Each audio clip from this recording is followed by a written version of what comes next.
Welcome to episode 15 of the Women Inspired podcast. Let's learn how to make some money today.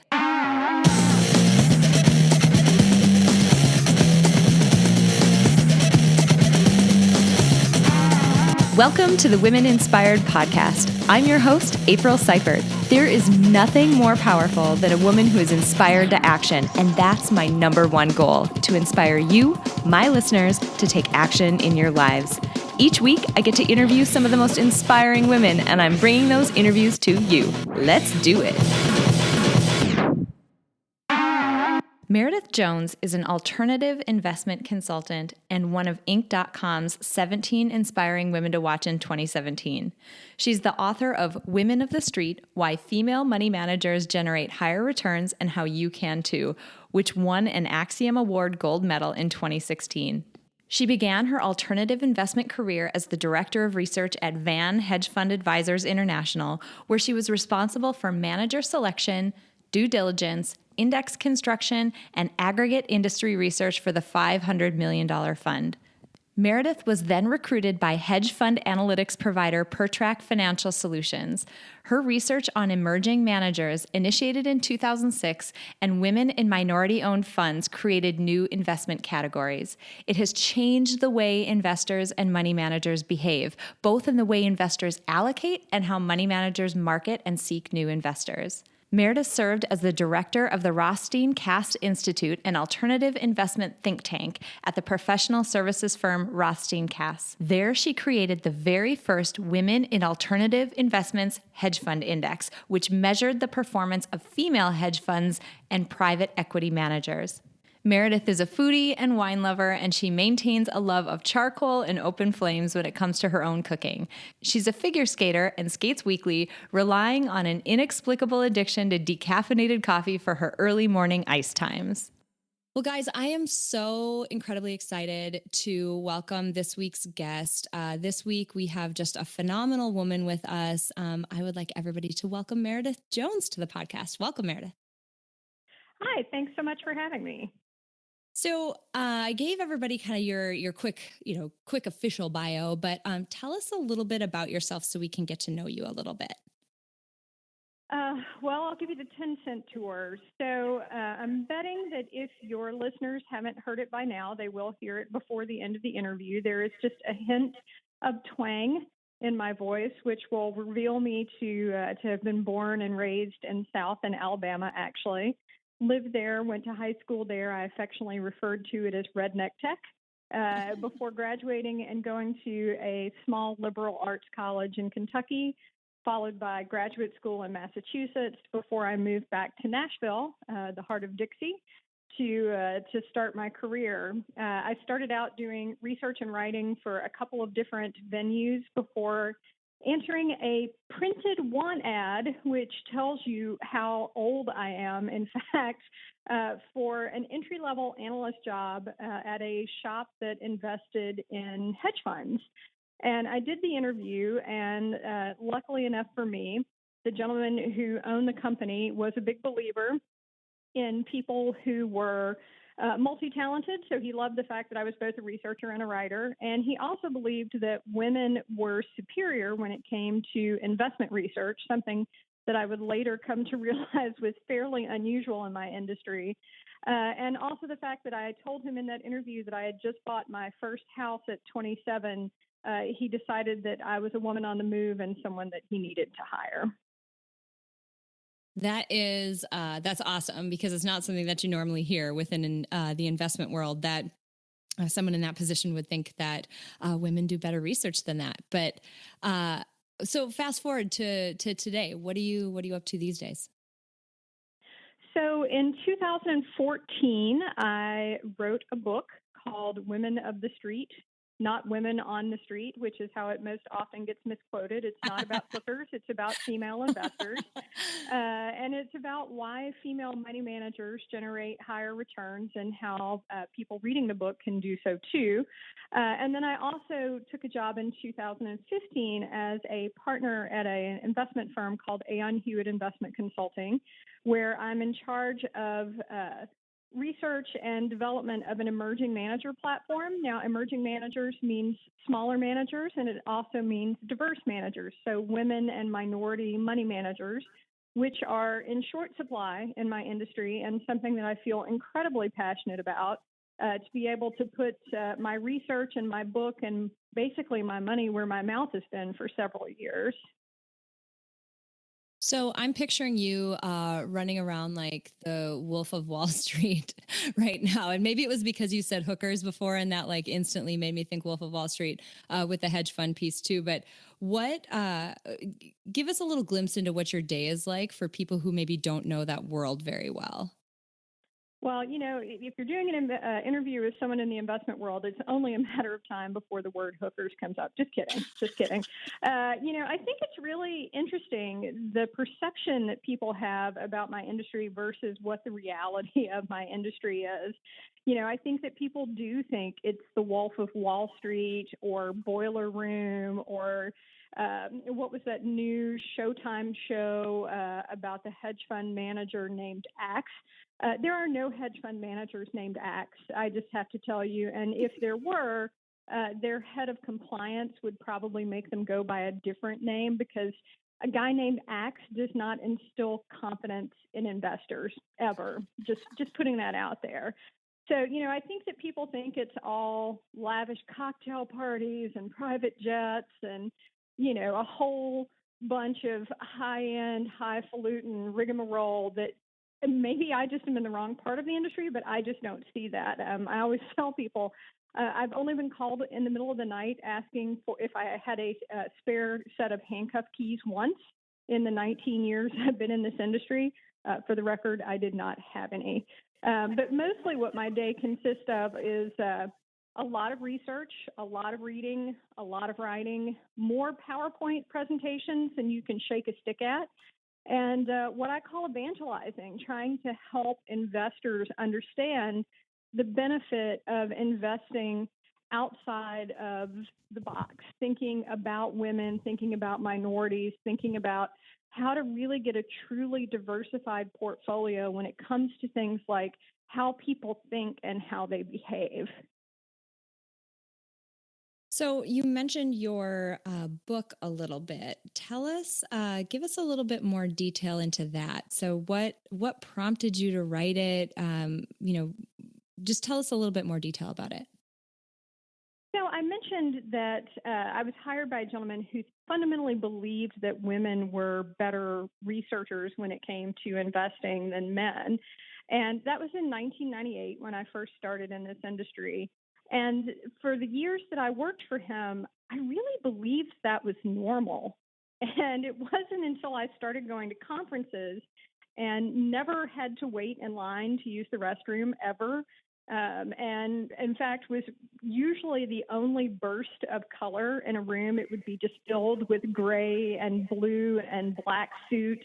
And there I would be fanning around in a bright red dress or something and, looking like a scene out of the movie Pleasantville when people, first started turning colors. It was really, I think, jarring to people. In fact, the first conference I spoke at, I walked up to the podium and a couple of my fellow panelists were already sitting there. And one of them raised his glass to me, and I thought he was just saying, cheers, because he was in the middle of saying something. But he actually thought that I was there to refill his water glass, as opposed to being on the panel with him. And being from the South, it was only polite that I did fill his water glass, but then I took my seat next to him, and I think he was a little taken aback.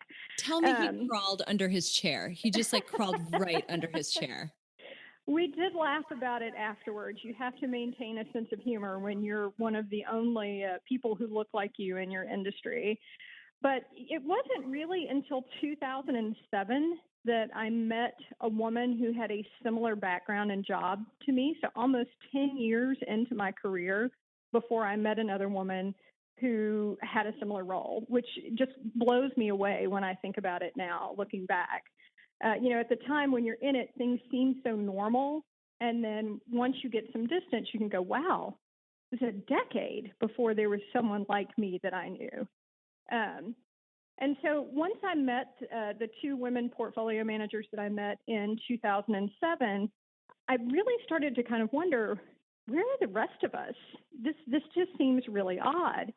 And as I met more and more women in the industry, one of the things I consistently noticed was that they were kicking ass from a performance standpoint. They were doing really, really well with their investments. And so in 2010, I did a research paper on women and minority hedge fund investors or hedge fund managers to see how they performed versus just the average everyday hedge fund manager not named X. And what I found was that they actually performed really, really well. And so I started to do more and more research on women fund managers because obviously as a woman, I had a dog in that hunt. And what I found was that it was a consistent theme across the investment landscape that women were excellent money managers, even though when you open up the paper, all you see are people named John or James or Steve. You never see somebody named Leah or Catherine or, Anne. You just see these male names, but they were doing a great job. And so I decided I needed to write a book about it and try to figure out the reasons why that may be the case. And that's where we got Women of the Street. That is, that's awesome. It's not a side of that industry that I hear about a lot. You don't hear a lot of people talking about how great women are at this particular type of job. What is it about women that makes them such great money managers? Well, there's really three things, and the first two are biology. So there are certain biological differences between men and women. I'm sure that comes as a shock to everyone who's listening to this, particularly those who may be married or have boys at home or, have ever walked into the bathroom in the middle of the night and fallen into the toilet because the toilet seat was left up.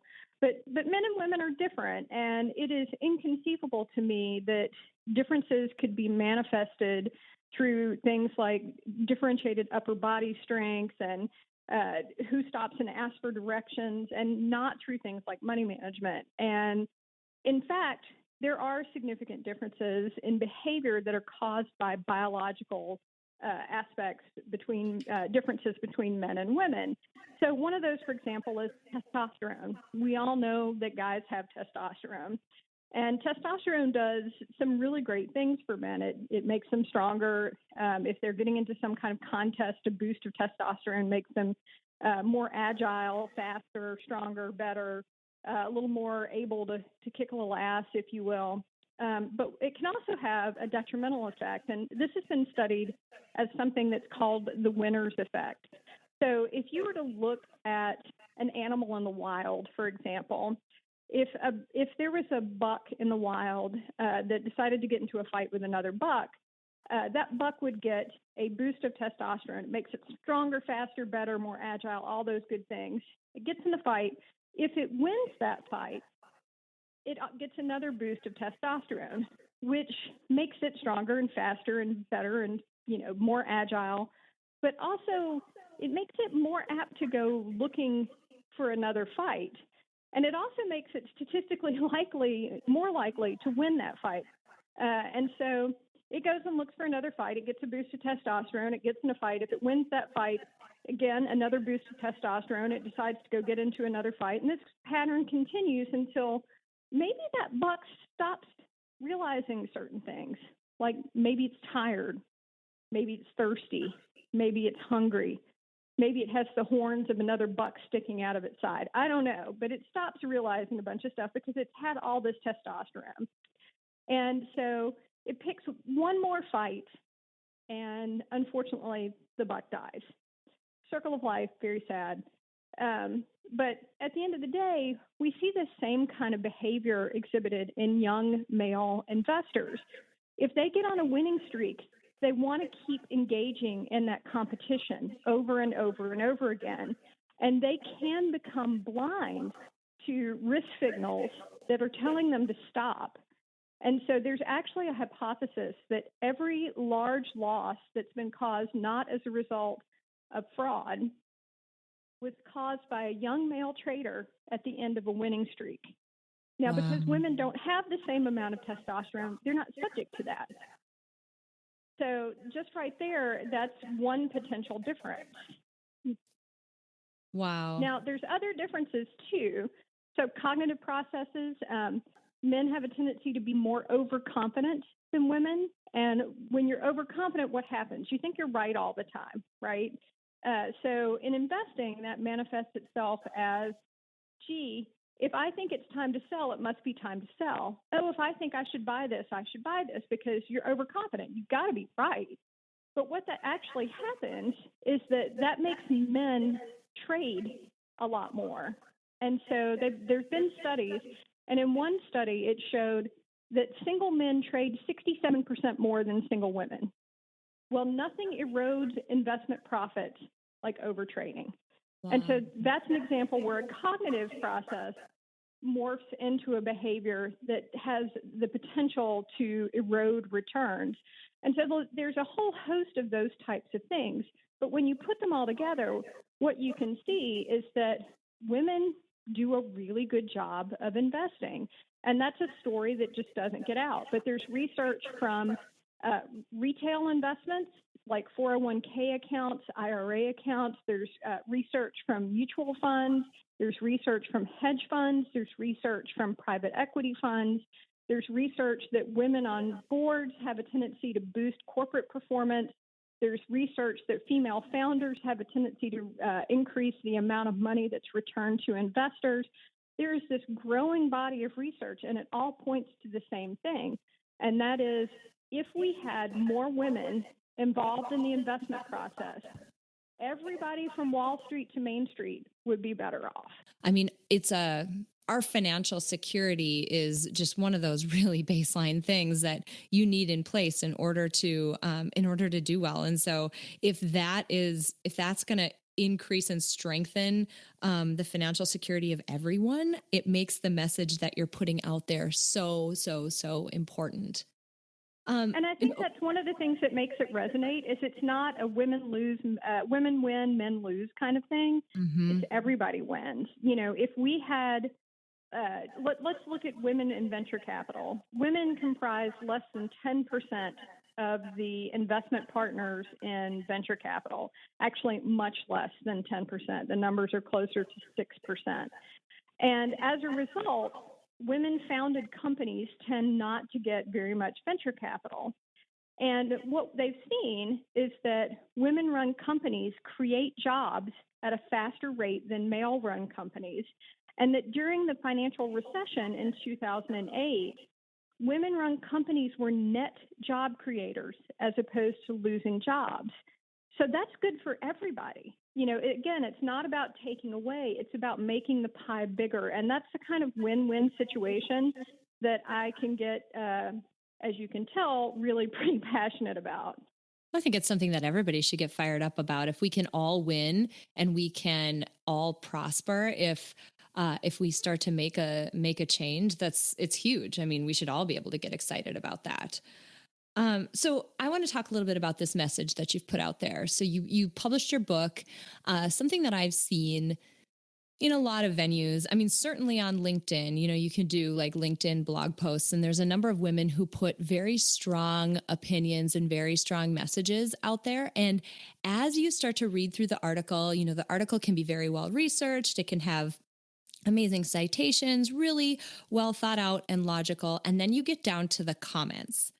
And while some comments are very supportive, there are always a handful or more of comments that just go super negative. And there's an intense backlash against people who are putting out there a really strong, clear message, regardless of whether it's supported. Did you experience that? And if you did, how in the heck do you deal with it? The answer is yes. I did experience it quite a lot. The first time that I released any kind of research that was picked up by the national press was in, I think, 2013. And I made the mistakes of reading the comments about a video interview that I did for Yahoo Finance. And I curled up in a ball and sat in a dark corner eating cookie dough and drinking vodka and rocking myself slowly back and forth for days after I read those comments because they were just horrifying. And they weren't really on the substance of the message. They talked about, they questioned my education. They questioned my political leanings. Hell, they questioned my sexual proclivities and preferences. I mean, they were downright nasty. And so after that, I learned one very important lesson and that was, unless you are really feeling particularly masochistic on any given day, don't read the comments ever. Just say no. Just act like they're not there. Because again, nobody usually is commenting on anything of substance. It just gets personal because people on the internet feel like they are invisible. So they're doing it for one of two reasons. Number one, they need to feel important. Or number two, they're in some way threatened by, something that you're saying, and they just need to pee on you. And nobody needs that. And so as I was getting ready for the book, I did start to remember that dark sitting in the corner with cookie dough and vodka time. And I'll admit, I freaked out. I was like, oh my God, I'm putting out this book that pretty much says that my very male-dominated industry would do better if they let more females take the helm when it comes to investing. I'm not sure how that's going to come across. Right. And I was having one of those kinds of days where it was really just going through my head over and over and over again. I think I was having a panic attack. I don't know. And a friend of mine in the industry called, and he is a behavioral finance person, and he's a psychologist. So it's the perfect person to call me on that day. And I picked up the phone and I said, you've got to help me. I don't know if I'm doing the right thing. This may be career suicide. I may get death threats. I may be doxxed. I was totally off the deep end, expecting everything from, getting fired to having flaming bags of poo sent to my house. And the guy who called me gave me some really good advice about that. And what he said was this: Meredith, there are two types of people in this world. There are badass boss bitches who get stuff done, and there are angry Dorito-eating assholes who sit behind their computers and attack people who get things done. Today is the day that you need to make the decision of which one of those you want to be. Nice. I vote for badass boss bitch. Yes. Oh my God. And, that just gives me goosebumps right there. It's awesome that you were able to find that person who was so supportive. But I really appreciate at the same time that you were willing to share that you weren't 100% confident, because it's something that I think a lot of us struggle with having, again, even a very well-researched opinion and a very well-supported one. We're scared of what the backlash is going to be.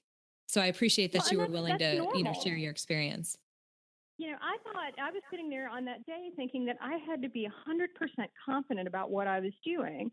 And I didn't realize at the time, and I've since, in the 2 years since I released the book, I've come to know that when you're doing big, bad, scary stuff, and I hope to God everybody listening to this does some of that, because it has a tendency to be the things that change your life or teach you really important lessons. But when you do that stuff, it's normal to be scared. Big, bad, scary stuff is scary. And so you kind of got to go with that and acknowledge it. And as long as you're speaking your truth, and as long as you're, you can back up what you say, and you're doing things for the right reasons, I think you're going to come out okay. And at the end of the day, that's what I opted to do. I felt like I had something that I wanted to say, and I knew what my motivations were. And so I just went with it. And I'm certain that there were some less than pleasant comments about me. Occasionally, a member of my family will call and say, I read something about you on the internet. And I'm always just like, oh my God, I can't imagine that was good. But, at the end of the day, I don't really care. Again, I did what I needed to do, and hopefully it will have a beneficial impact on people who read it. So you have obviously been very successful. You've been really successful in your career. You've written a book.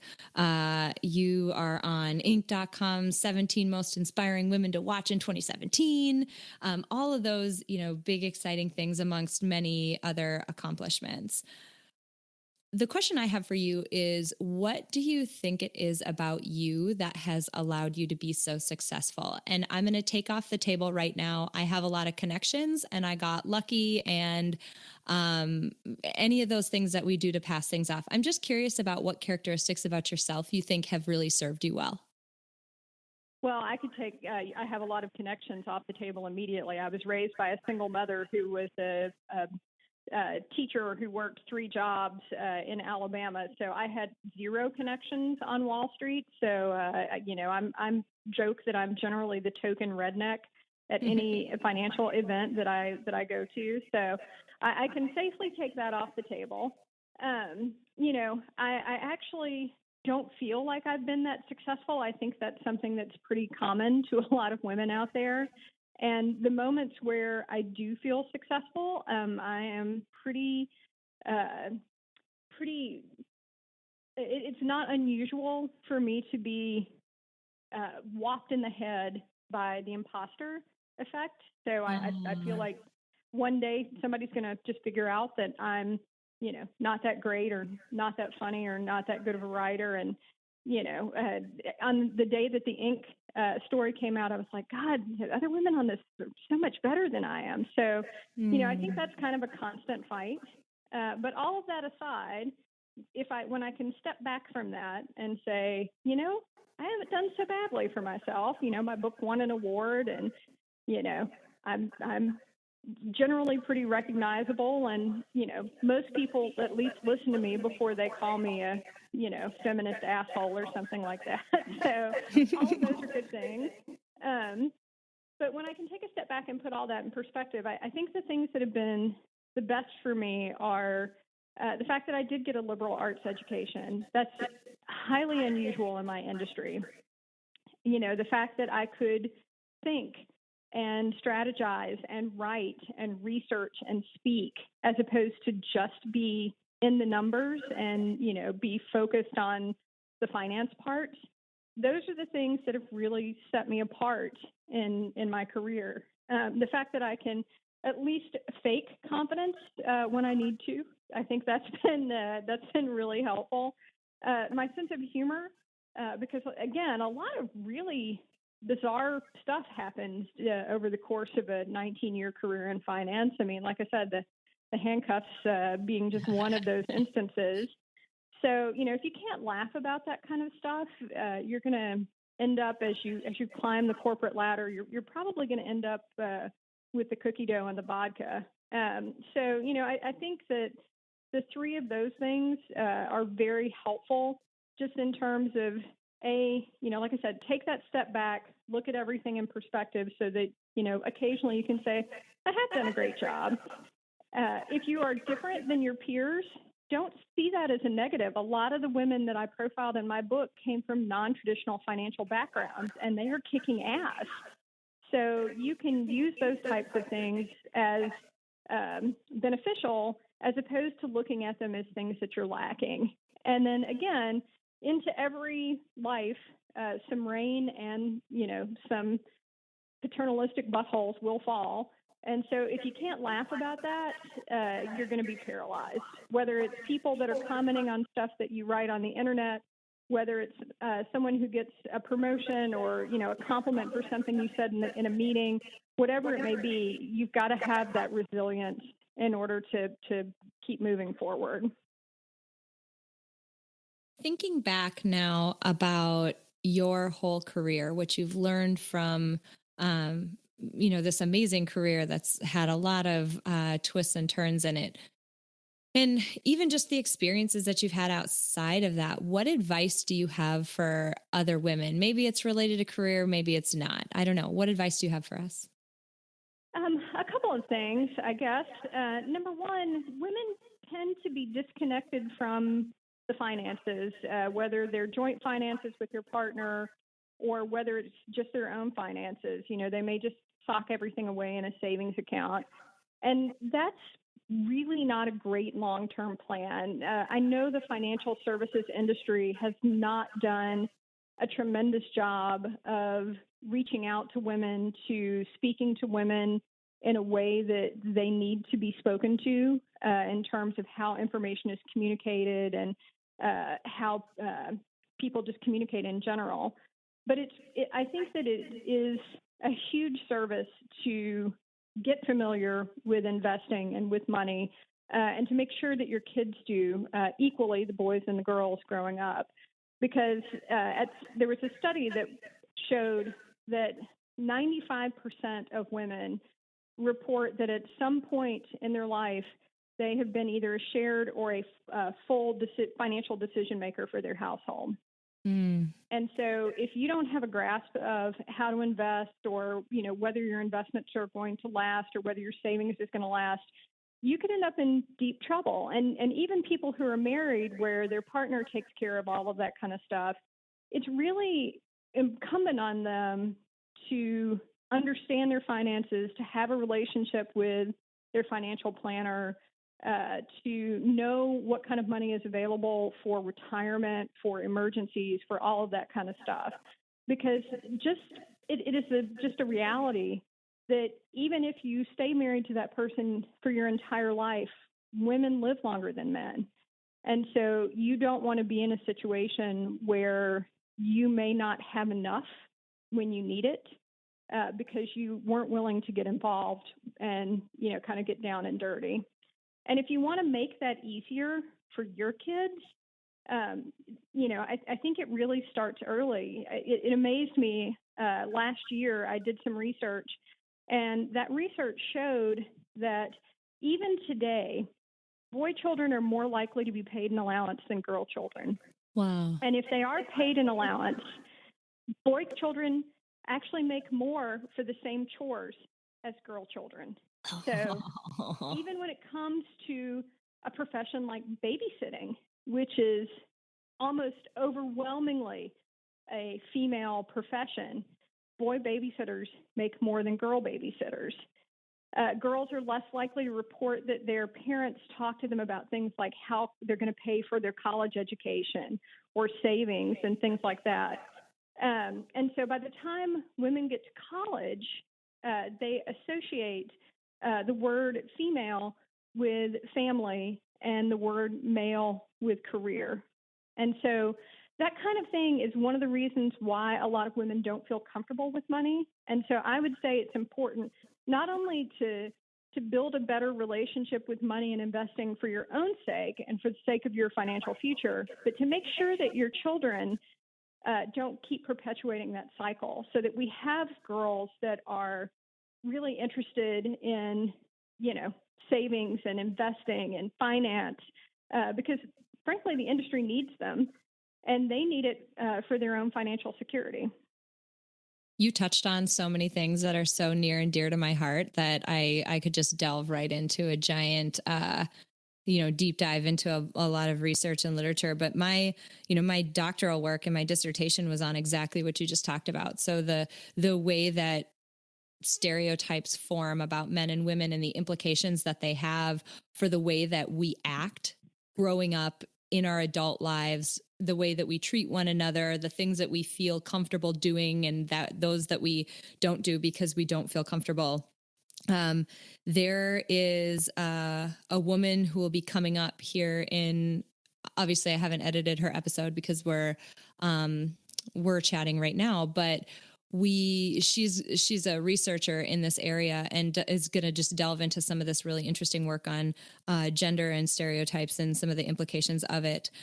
You also mentioned the proportion of women who find themselves as either the sole or a partner in making, large money decisions for their household. There's a book called The Feminine Mistake that was obviously titled as kind of a parallel to The Feminine Mystique, but they do a neat job of going over the research and the numbers. And I'm not going to quote the number because I don't know what it is specifically right now, but it's a much larger percentage than you would ever imagine. Percentages of women who either go through a divorce, their husband becomes unable to work for some reason, or their husband passes away. So when you add all of those up, it really does put a giant proportion of women in the position of having to be that financial breadwinner and the decision maker for their family. So your point about women taking an active role in that, there's so much backing that up, as I'm sure you know, but just for the folks listening, if you want another piece to look at, that book has a lot of research in it. Yeah, and I can't begin to say how critical that is, and another piece of the equation too is that right now women in the U.S. control 51.3% of the investable wealth. Wow. That number will increase to 66% by 2030. So women are financially really powerful. And, we have to know how to use that power and how to leverage that power. And on top of that, we need to make sure that we're in a situation where we have providers in the investment industry that are people we want to do business with. And right now, if you look at the percentage of financial planners or investment advisors, 23% of financial planners are women. Roughly 30% of investment advisors are women. So even though women are 50% of the population, we are still woefully underrepresented when it comes to investing jobs. And those numbers go down.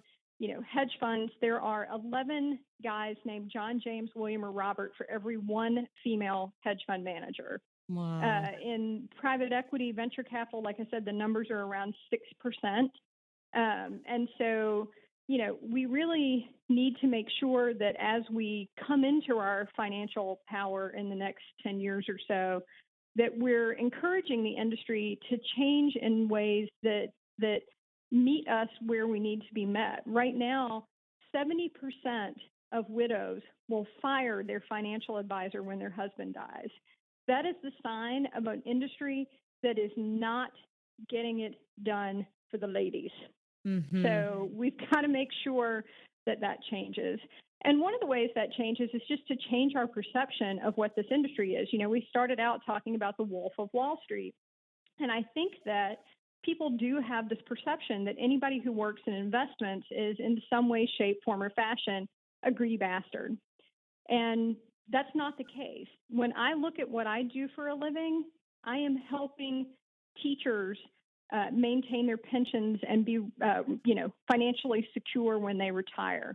I am helping policemen and firemen be able to successfully retire. You are actually helping people meet financial goals. And I think as long as you focus on that and not about what's in it for you, this is an extraordinarily and personally rewarding industry to be in. And unfortunately, that's something that gets lost in the sensationalist stories of, corporate rating and activist investing and, who did what to whom that we tend to see glorified on the front page of the Wall Street Journal. So one last tactical question. Let's say you've convinced a woman listening to this. She hasn't ever taken an active interest. She has really no background in this. How would you suggest she start educating herself so that she can get more comfortable really diving in here? Because, people don't have a lot of people don't have a ton of discretionary income or income they feel like they can put toward investments that isn't, already spoken for in terms of bills and that type of thing throughout the month. So you really a lot of people can't afford to go in and do anything really risky and make really big mistakes, especially in the beginning as they're starting out. So how would you suggest that woman start to educate herself and start to dip her toe in the water? Well, first of all, understand that you don't have to do risky things. And frankly, most female investors don't tend to do tremendously risky things. And that's one of the reasons why they're so successful. I often hear as kind of a backhanded compliment that women are risk adverse in this industry. And that's just not true. Women do a really good job of matching their expected outcome with their actual outcome. And that is extraordinarily useful within the space of investing. So like I said, don't think that if, you look at an investment and it, I know people who are like, if it doesn't get me 20%, I'm not interested. It doesn't have to get you 20%. If it gets you where you need to be, it's good, right? You're not out to beat anybody. This isn't a competition. You're trying to secure your financial future. So I think the first thing is you have to set goals for yourself, not based on what other people are doing, not based on an arbitrary index. What do you need to make to be secure now and in the future? And that's the first discussion that you have either with yourself or with a financial advisor, but somehow you've got to come to that understanding of what you need. Once you've done that, then there are tons of resources out there that are available that can help you start to dip your toe in the water. You don't have to jump in and start buying and selling options and collateralized debt obligations and things like that to get started. You can start with a simple account at just a big name brokerage and, look at things like index funds, which are pretty transparent and pretty easy to understand. And as you get more comfortable, you can start stepping outside of that box. But this is not something that you have to jump off a cliff into the deepest water you can find. This is something that you can kind of toe into. And if you take it step by step, it won't feel nearly as, big and scary as it could. That's really good advice. So as we wrap up today, there is one last question that I have that I ask every single person who is on the podcast. We are compiling a Spotify Power playlist composed of songs that are curated by the women who have been interviewed on this podcast. And it's all just motivational songs that we can listen to throughout the week to help keep us pumped up and inspired throughout the week. So I have to ask for your contribution to the playlist. And I'm going to cheat. And I'm going to pick two, and you can decide to do with those what you will, but I don't always play by the rules if you haven't figured that out by now. Totally fine. So to start out with, because like I said, since I am old school and old, having gotten my first financial job through the printed paper want ads, which I'm not even sure exist anymore, I would have to say Joan Jett's Bad Reputation is a song that can get you through all kinds of situations, reading bad reviews of something you wrote on LinkedIn. It got me through a wedding where I showed up looking like Carrie Bradshaw and everybody else was Mayberry. So, that is a good all-weather song for people who need a little boost. And if you want to be a little newer, then my recent addition to my playlist has been Demi Lovato's Confident, which I can play in public a little bit more easily and not have people think that I'm nearly as old as I am. Beautiful. That's awesome. I love both of those contributions. They're fantastic. I have to thank you so much for being here today. You have been on my list of 100 most wanted people who I've wanted to have on the podcast. I'm so excited to have had this chance to get to know you and to learn from your experiences. And I'm just really, really grateful that you were willing to spend some time and also just be so open about your background and the way that things have played out for you.